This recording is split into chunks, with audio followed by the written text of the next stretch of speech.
Welcome to my channel. Choo, choo, choo, choo, choo, choo.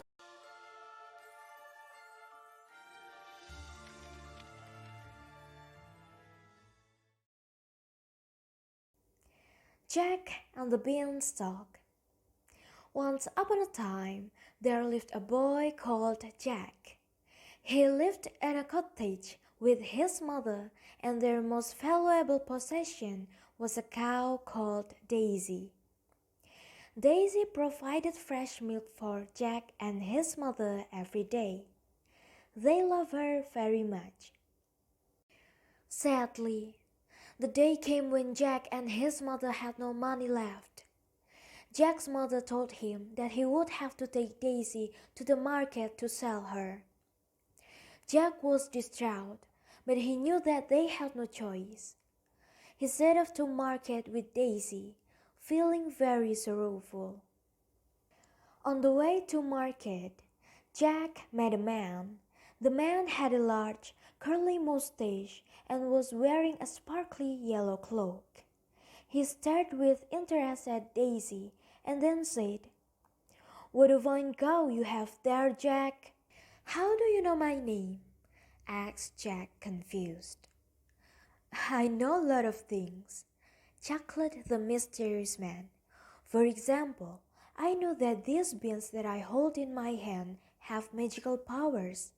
"I will give you these incredible beans in exchange for your cow," suggested the man. "When you plant them, they will grow right up to the sky within just a few hours." "Oh no," replied Jack.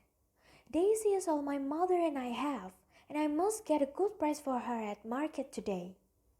"With these beans, you will never have to worry about money again," said the man persuasively. At last, Jay gave in and swapped Daisy for the beans. When Jack arrived back at his house, he skipped excitedly into the kitchen. "Are you back already, Jack?" asked his mother. "I do hope you got a good price for Daisy."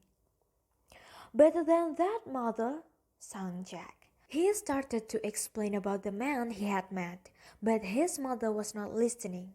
She was extremely angry. She took the beans and threw them out of the window.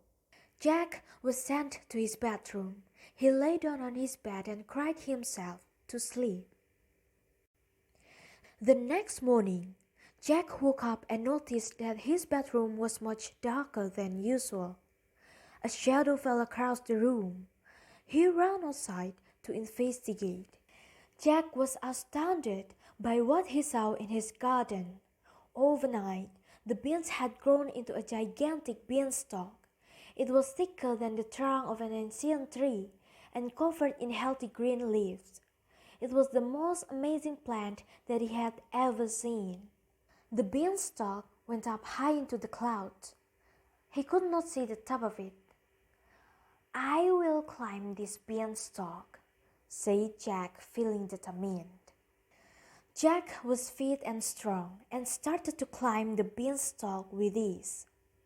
However, the higher he climbed, the harder it got to find things that he could grab onto.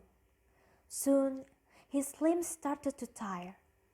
"I must go on," he said to himself firmly. He grasped the beanstalk and climbed higher up into the clouds. Eventually, he reached the very top.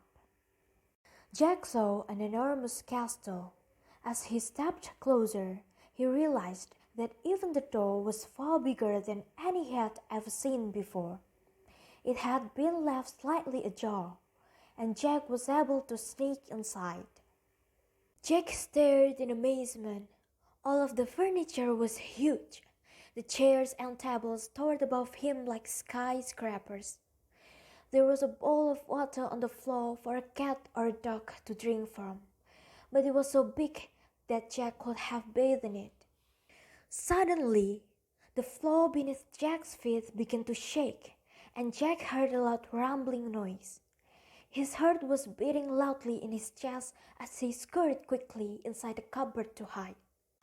A colossal giant marched into the room. Jack peered nervously through a hole in the cupboard door. The giant's face was covered by a bushy brown beard. He had rosy cheeks, and there was not one single hair on the top of his head. Vee-vi-vo-voom. I smell the blood of an Englishman, bellowed the giant menacingly. Jack shivered with fear. The terrifying giant sat down at the table. On the table was a hand and a golden harp. The glittering harp caught Jack's eye, and although he was petrified, he watched with fascination.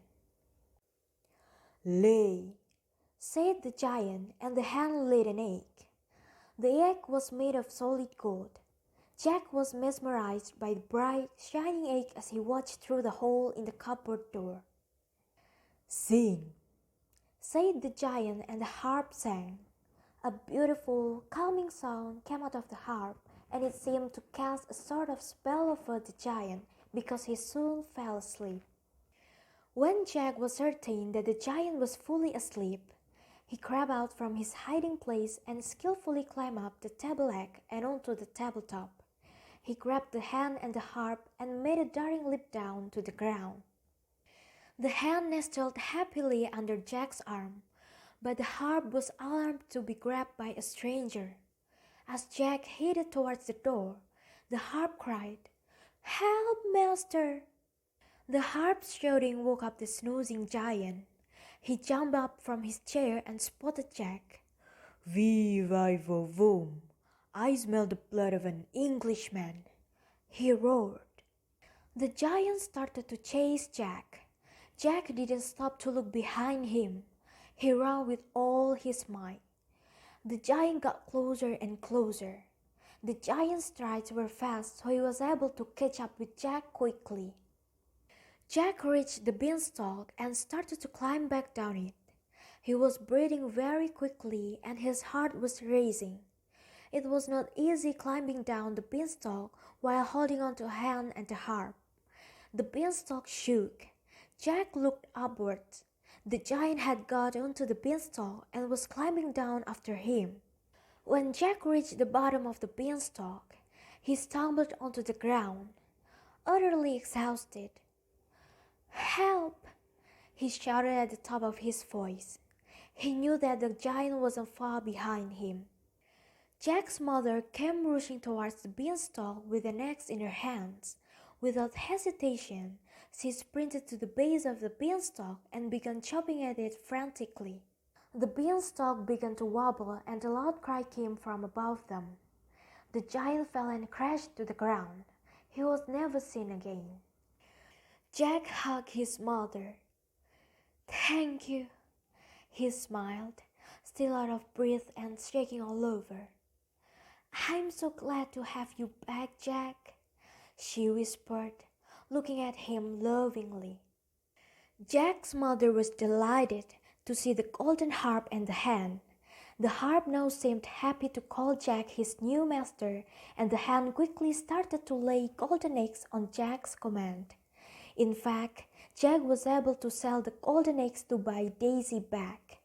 They didn't have to worry about having enough money again, and they all lived happily ever after.